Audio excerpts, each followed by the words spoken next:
Mzina la Atate ndi la Mwana ndi la Mzimu woyera.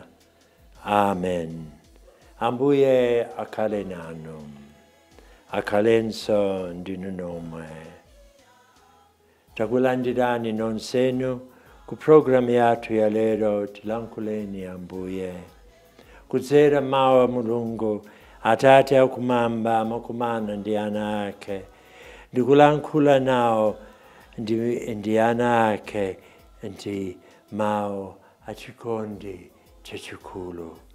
Tikondwere kuti lero tikulandira Ambuye kudzera mawu ake. Lero ndi la Mulungu pa 1 June 2025. Ndiye la Mulungu la chaka chakukwera kwa Ambuye Yesu. Chaka chakukwera kwa Ambuye Yesu. Mawu oyamba ndi mawu ochokera m'buku la Ntchito za Atumwi, mutu 1 ndime la 1 kufikira 11. Yesu akutengedwa kumwamba, iwo akupenya. Amene akutiwerengera mawu oyamba ndi a Martha Swedi kuchokera ku St. Padre Pio Parish mu Archdiocese ya Lilongwe. Mawu achiwiri ndi mawu mkalata ya Paulo woyera kwa Efeso, mutu 1 ndime la 17 kufikira 23. Iye wakhala kudzanja lamanja la Atate. Amene akutiwerengera mawu achiwiri ndi a Holista Phiri kuchokera ku St. Paul's Mdala Parish mu Archdiocese ya Blantyre. Mthenga wabwino ndi mawu olembedwa ndi Luka woyera. Luka 24 ndime la 46 kufikira 53.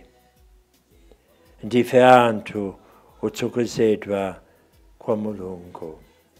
Amene akutiwerengera mawu a mthenga wabwino komanso kutigawira mawu ndi Reverend Father Francis Taylor achipani cha St. Patrick's Missionary Society SPS kuchokera ku St. Augustine Mtengo wa Nthenga Parish mu Archdiocese ya Lilongwe.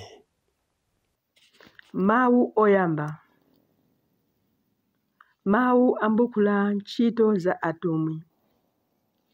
A Teofilo, m'buku langa loyamba lija ndidakulemberani za zonse zimene Yesu ankachita ndi kuphunzitsa pachiyambi, kufikira tsiku limene adatengedwa kupita kumwamba. Mwa mphamvu ya Mzimu Woyera anali atawuza atumwi amene adawasankha aja zoti iwo adzachite. Iye ataphedwa adadzionetsa wamoyo kwa iwo mwa njira zambiri zotsimikizika.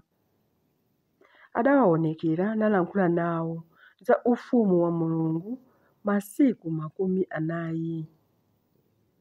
Pamene anali nawo pamodzi, Yesu adawalamula kuti musachoke mu Yerusalemu, koma mudikire mphatso imene Atate adalonjeza, monga ndidakuwuzani. Pajatu Yohane ankabatiza ndi madzi, koma pasanapite masiku ambiri inu mudzabatizidwa ndi Mzimu Woyera. Tsono atumwi aja atasonkhana adamufunsa Yesu kuti, Ambuye, kodi ino ndiyo nthawi yoti mukhazikisenso ufumu mu Israeli? Iye adati, si ntchito yanu kuti mudziwe nthawi kapena nyengo pamene zidzachitike, zimene Atate adakhazikitsa mwa mphamvu yawo. Koma mudzalandira mphamvu Mzimu Woyera akadzabwera pa inu, ndipo mudzakhala mboni zanga ku Yerusalemu, ku Yudeya ndi ku Samariya konse, mpaka malekezero a dziko lapansi. Atanena zimenezi, Yesu adatengedwa kupita kumwamba. Iwo akupenya. Ndipo mtambo udamulandira nkumubisa, iwo osamuonanso. Mmene atumwi aja ankayang'anitsitsabe kumwamba, iye akupita, mwadzidzidzi anthu awiri ovala zoyera adayimirira pambali pawo. Anthuwo adawafunsa kuti, inu anthu a ku Galileya, mwatani mwangoti chilili pamene mukuyang'ana kumwamba? Yesu amene watengedwa kuchokera pakati panu kupita kumwamba, adzabwereranso monga momwe mwamuoneramo akupita kumwambako. Mawu a Ambuye. Tithokoze Mulungu. Mawu achiwiri. Mawu a mkalata ya Paulo woyera kwa Aefeso. Abale, ndimapemphera kuti Mulungu wa Ambuye athu Yesu Khristu, Atate aulemerero, akuninkheni Mzimu Woyera, amene adzakupatsani luntha nadzalula Mulungu kwa inu kuti mumdziwe.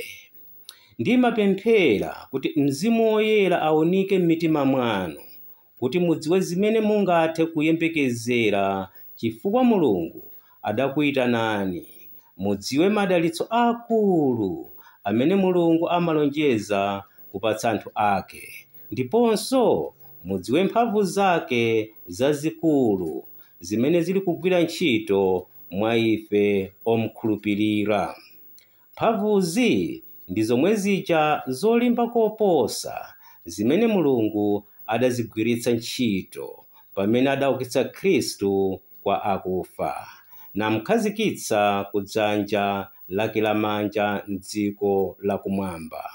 Adamkhazikitsa pamwamba pa mafumu onse, aulamuliro onse ndi akuluakulu onse akumwamba, ndiponso pamwamba pa mayina ena onse amene anthu angawatchule nthawi ino kapenanso nthawi ili nkudza. Mulungu adagonjetsa zonse kuti zikhale pansi pa mapazi a Khristu, ndipo Mulungu adampereka kwa mpingo kuti akhale mutu wolamulira zonse. Mpingo ndi thupi la Khristu, ndipo ngodzazidwa ndi Khristuyo, amene amadzaza zinthu zonse ponse ponse. Mawu a Ambuye. Tithokoze Mulungu. Ambuye akhale nanu. Mawu a Uthenga Wabwino monga adalembera Luka woyera. Ulemu kwa inu Ambuye. Yesu adawauza ophunzira ake kuti, zimene zidalembedwa ndizi, zakuti mpulumutsi wolonjezedwa uja adayenera kumva zowawa ndi kuuka kwa akufa patapita masiku 3, kuti m'dzina lake mawu alalikidwe kwa anthu mitundu yonse, kuyambira ku Yerusalemu, mawu akuti atembenuke mtima, kuti Mulungu awakhululukire machimo awo. Inu ndinu mboni zake za zimenezi. Ine ndidzakutumizirani mphatso imene Atate anga adalonjeza, koma inu bakalani mu mzinda muno mpaka mutalandira mphamvu zochokera kumwamba. Atatero Yesu adawatsogolera kuchokera mzindamo mpaka kumudzi wa Bethania. Kumeneko adakweza manja ake nawadalitsa. Akuwadalitsa choncho, adalekana nawo, natengedwa kupita kumwamba.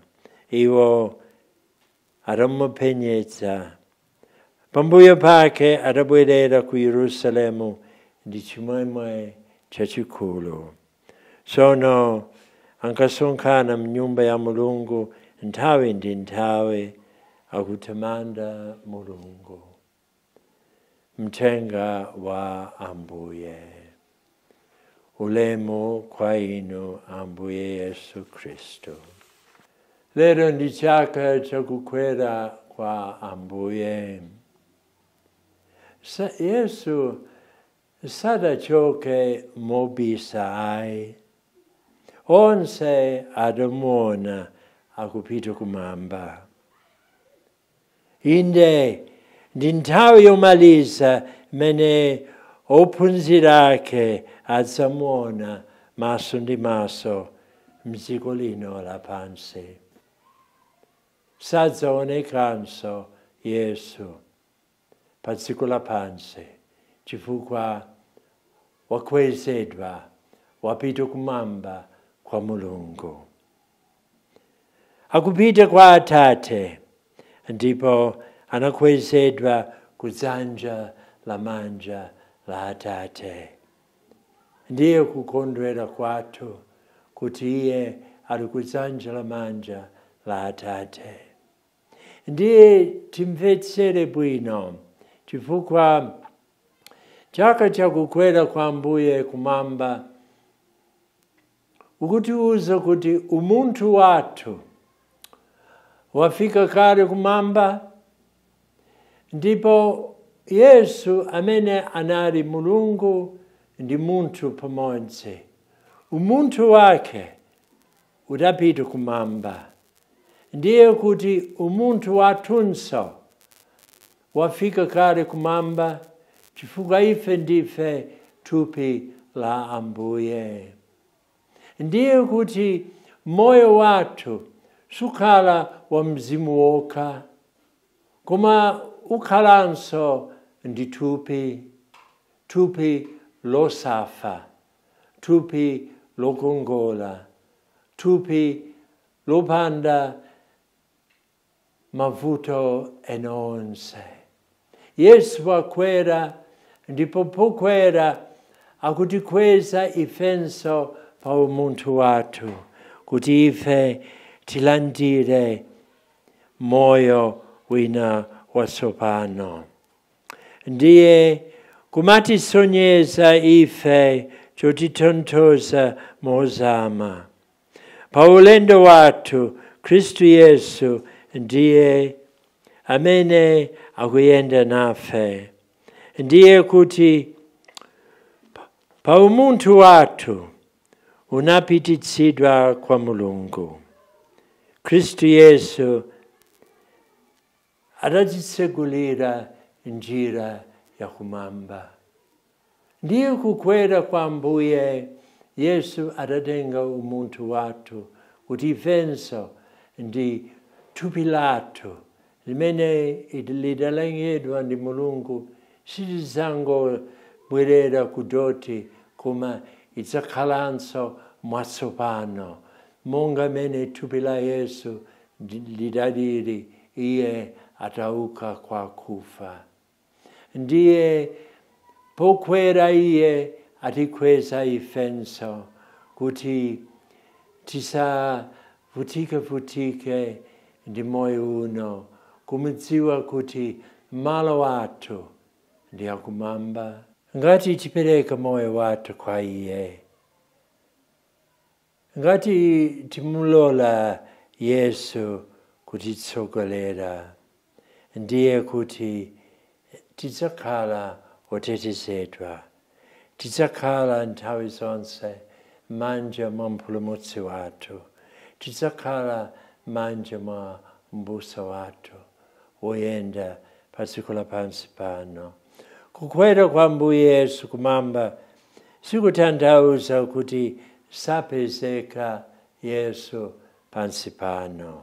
Ayi, koma kuti kukwera kwa Ambuye kutiululira kuti ali pakati pathu mwa njira yatsopano. Salinso pamalo apadera adziko monga analili asanakwere kumwamba. Tsopano akupezeka pamalo onse a nthawi zonse, pafupi ndi wina aliyense. Ndi chifukwa chake Yesu adayenera kukwera kumwamba, kuti potitumizira mzimu wake, moyo wake ukhale kwa ife nthawi zonse. Sitikusowa kupita kukamona ku Rome kapena ku Yerusalemu, koma iye ali pakati pathu, chifukwa mzimu wake woyera ukukhala mwa ife. Ndiye chifukwa chake timanena kuti pamene tikubatizidwa, utibatiza ndi Yesu. Pamene tikulandira Eucharistia, utilandiritsa Eucharistia ndi Yesu. Pamene tikuona wansembe akutidzoza pa nthawi ya matenda athu, tikukhulupirira kuti Yesu ndiye amene akutidzoza. Ndiye kuti mphamvu zonse za Yesu zalowa tsopano mu mpingo. Ndipo Yesu pakunena kuti ndili nanu masiku onse mpaka kutha kwa dziko lapansi, akunena kuti sadzatisiya anamasiye, koma adzabweranso kwa ife ndi kukhala mwa ife. Yesu malo wake ndi mwa ife. M'buku la Chivumbulutso timawerenga mawu akuti ndili pa khomo, ndili kugogoda. Wina aliyense akanditsegulira ndidzalowa ndikukhala naye nthawi zonse. Ambuye Yesu amatidikira ife kuti timtsegulire pa khomo la mitima yathu. Akufuna kuti ife timlandire. Akudikira ife. Sangalowe popanda ife kumitana. Koma Ambuye amene adakwera kumwamba ali kudzanja lamanja la Atate, sikuti afuna akakhaleko nthawi zonse, koma nthawi zonse mzimu wake umakhala mwa ife kudzera mu mpingo wake. Ndi chifukwa chake tikuganiza kuti tidzatha kumpeza Yesu opanda mpingo ndi bodza. Chifukwa Yesu adasiya zonse mu mpingo wake. Moyo wake, uzimu wake, thupi lake, mzimu wake, kuti tonse timulandire kudzera mu masakramenti. Ndiye kukondwera kwathu, chitsimikizo cha mphamvu pamene wansembe amanena ndikukhululukirani machimo anu ndi Yesu. Pamene wansembe amanena kuti thupi la Yesu, ndiye Yesu mwini amene akutilandiritsa Eucharistia. Pamene wansembe amathira madzi a ubatizo, ndi Yesu amene amachita zonse. Wansembe payekha alibe mphamvu. Wochita zonse ndi Yesu kudzera mu mpingo wake. Pamene wansembe ali limodzi ndi mpingo wa Yesu, wotsata zimene mpingo ukufuna, ndiye zonse zimene amachita, zimachita m'dzina la Yesu, mwa Yesu ndi mphamvu za Yesu. Tsono kukwera kwa Ambuye sikuti akutisiya amasiye, koma akubwera kwa ife mwa njira yatsopano. Tsono tiyeni tikhulupirire kuti pamene tikupita ku mpingo, pamene tikupita kukapemphera mtchalichi, tikupita kukumana ndi Yesu mwa njira ina yatsopano, ndiye iye azatithandiza moposera mene adathandizira anthu aku Galileya pamene anali kuyenda pa gombe la nyanja, chifukwa adangochiritsa odwala, adangoukitsa akufa ochepa okha. Koma pamene ali mwa munthu aliyense, moyo wake ndi wamphamvu womuchitira munthu zimene iye sangachite, sangayembekezere. Tsono tiyeni tiyike chikhulupiriro chathu mwa Yesu kudzera mu mpingo wake, kuti timulandire Yesu, timukonde Yesu, timsatire Yesu, monga momwe tingasatire zomwe mpingo umatiuza, kuti kudzera mwa mpingo tikumane ndi Yesu pa nthawi ino mpaka tikafika kuonana naye maso ndi maso ku ufumu wa kumwamba. Amen. M'dzina la Atate, la Mwana, la Mzimu Woyera. Amen.